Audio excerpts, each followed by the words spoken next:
আমরা সম্মানিত করতে চাই।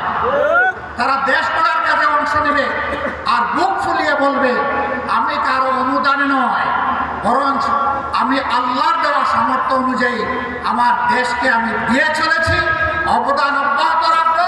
এই দেশ গড়ার আমিও একজন নাগরিক এবং একজন কারিগর। আমরা ওই ধরনের কোনো কার্ডের ওয়াদা দিচ্ছি না। 2000 টাকা দিয়ে একটা পরিবারের কোনো কিছু সমাধান হবে?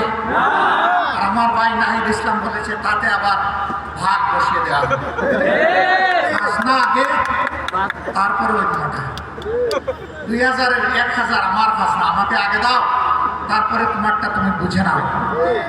তাও না, কাল্পনিক কিছু মানুষের চরিত্র একে তাদের হাতে তুলে দেওয়া হবে, সরকারের হাতে তুলে দেওয়া হবে, বেকারের হাতে নয়।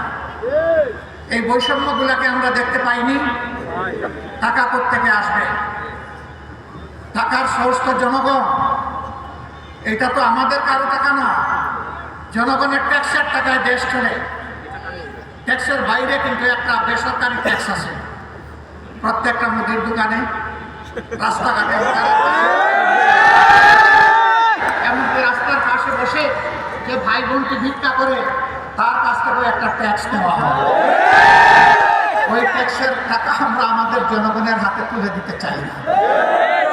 না, শুধু তাই না, ওই ট্যাক্স বন্ধ করে দেওয়া হবে ইনশাআল্লাহ। ওই ট্যাক্স নামের চাঁদাবাজি আর চলবে না। আমরা বাস্তব চিত্র দেখি, গাড়ি থেকে টাকা নিচ্ছে, বলে এটা কি? বলে এটা রাজনৈতিক বিচার। আপনি কোন দলে? একটা বলেন নাম, তো পাশ করে বলে দেন। আবার কেউ নাম বলার আগে করে দেন নিয়ে টাকা, নামের কি দরকার? আমি কারে টাকা দিচ্ছি এটা আমার জানতে হবে না? বাপটা এমন যে আজকে জানার দরকার নাই, আসরের দিন জানবেন।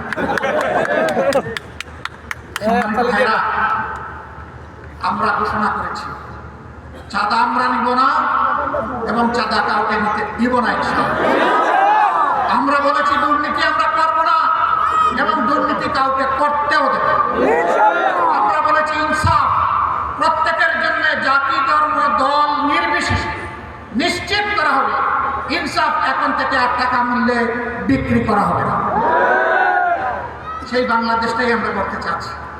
যেই বাংলাদেশ হবে শিশুর, যেই বাংলাদেশ হবে তরুণ তরুণীর, যেই বাংলাদেশ হবে যুবক যুবতীর, যেই বাংলাদেশ হবে একজন মুসলমানের, একজন হিন্দু, একজন বৌদ্ধ, একজন খ্রিস্টানের, যেই বাংলাদেশ হবে আপামর জনগণের, যেই বাংলাদেশ হবে শ্রমিকদের, যেই বাংলাদেশ হবে কৃষকদের, যেই বাংলাদেশ হবে সকল ক্ষেত্রে পেশাজীবীদের।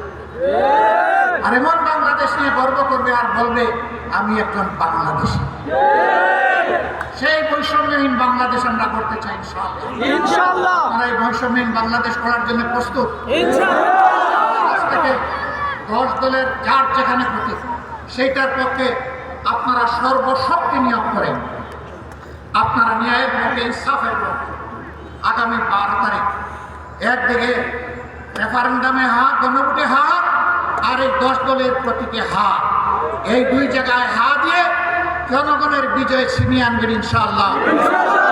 কোনো পরিবারের হবে না এই বিজয়, কোনো গোষ্ঠীর হবে না এই বিজয়, হবে আপামর জনগণের ইনশাআল্লাহ। সম্মানিত ভাইরা, কার কার ঘরে নারী নাই একটু হাত তোলেন। মা বোন নাই কার কার ঘরে? একটাও হাত। নারী পুরুষ মিলেই সমাজ।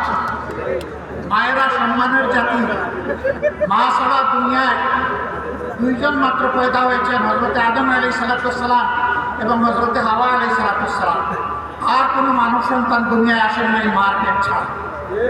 সুতরাং আমরা সবাই মায়ের কাছে নিই। আচ্ছা, বাপের পেটে জন্ম নিয়েছেন একজন দিকে হাত আছে, তাও বাপের বুকের দুধ খেয়েছেন একজন হাত তুলেন নাই। তাহলে এই 2 জায়গায় মারা অনন্য, তাদের কোনো তুলনা নাই, তারা অতুলনীয়। আমরা সেই মাদেরকে সম্মানের জায়গায় রাখতে চাই। কর্মক্ষেত্রে তারা সম্মানের সাথে ইনশাআল্লাহ তারা তাদের দায়িত্ব পালন করবেন। সেই ক্ষেত্রে তাদের শতভাগ নিরাপত্তা নিশ্চিত করা হবে। রাস্তাঘাটে চলাফেরায় আমরা তাদের নিরাপত্তা নিশ্চিতে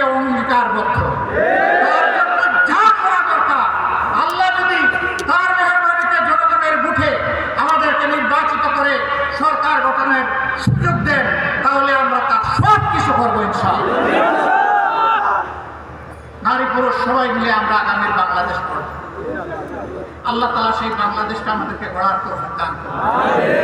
যারা এর বাইরে আজে কথা বলে জনগণকে বিভ্রান্ত করতে চায়, আমাদের মায়েরা, আমাদের ভাইয়েরা তাদের জবাব দেওয়ার জন্য যথেষ্ট। আমরা কিছু বন্ধুদেরকে বলতে চাই, মেহেরবানি করে মাদের ইজ্জত নিয়ে কখনো কান দিবেন না, তাহলে আগুন জ্বলবে। কিন্তু সব সহ্য করব, মাদের ইজ্জতের ব্যাপারে বরদাস্ত করব না। এই জায়গায় সবাইকে সতর্কতা অবলম্বন করতে হবে। আপনাদেরকে ধন্যবাদ, আপনাদের শুকরিয়া। আল্লাহ তাআলা আজকে এখান থেকে যে নির্বাচনী প্রচারণা আমরা শুরু করলাম, আল্লাহ আমাদের অভিযাত্রা সহজ করে দিন, বরকতময় করে দিন। বাংলাদেশের জনগণের কল্যাণে যা দরকার তাই করার তৌফিক দান করুন। আখের আল্লাহ রাব্বুল আলামিন আমাদেরকে একটি নিরাপদ, মানবিক, বৈষম্যমুক্ত, দুর্নীতিমুক্ত একটা ইনসাফের বাংলাদেশ গড়ার তৌফিক আল্লাহ তাআলা আমাদেরকে দান করুন। আল্লাহ হাফেজ। বাংলাদেশ জিন্দাবাদ।